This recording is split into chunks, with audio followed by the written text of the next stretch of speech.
Words have power. So do images. They can change lives for better or worse. But some people use messages that violate other people's rights to dignity, equality, and safety. So when does free speech become criminal hate speech? And how do we best respond to it? There's no agreed definition of hate speech. That's why, in some cases, those with privilege try and discredit critics by opportunistically accusing them of hate speech.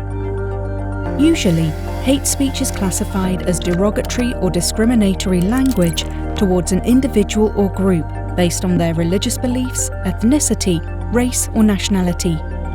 The UN Strategy and Plan of Action on Hate Speech includes sex and gender. International law dictates that some of this speech shouldn't be protected. In other words, some can be criminalized, only when it is linked to incitement to violence, hostility, or discrimination, and to racism. Two helpful guidelines here are the International Covenant on Civil and Political Rights, ICCPR, and the International Convention on the Elimination of All Forms of Racial Discrimination, CERD.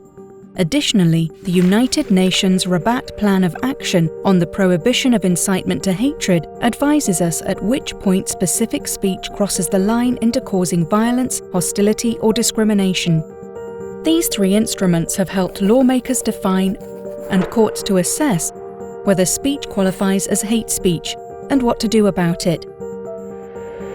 And especially what to do when hateful expression is not directly linked to hate crimes involving incitement and/or racism.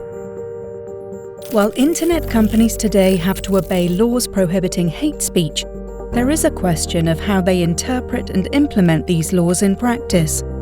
There is also a question of how they treat hateful content that appears to be within the law, like whether they tolerate, delete, or downgrade it. Tech companies are working to address these problems, especially after advertiser boycotts and accusations that profits are generated by allowing hate to proliferate online, while not spending serious money to combat it. But the way they treat hateful content remains vague and hidden from independent research and public scrutiny. It's unclear when or why algorithms automatically recommend, downgrade, or remove hateful content or groups. And although they use artificial intelligence to manage the issue, this doesn't sufficiently cater for the context of words and images.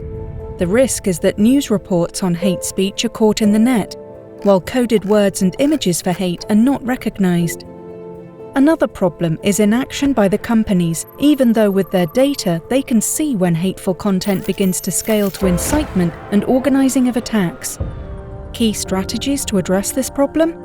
First, promoting internet transparency is key if companies are to fall in line and deliver full respect for human rights, maintaining people's dignity and safety, while legitimate expression is allowed and indeed promoted.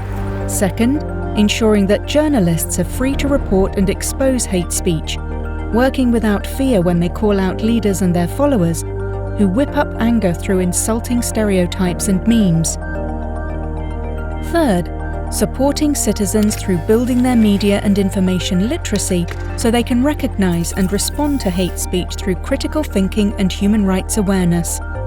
Navigating the fine line between free speech and hate speech isn't easy, but in the interests of protecting human rights for all, we can and must work together more intensively to address the problem, without silencing free expression and the benefits it has for democracy, development, and human rights.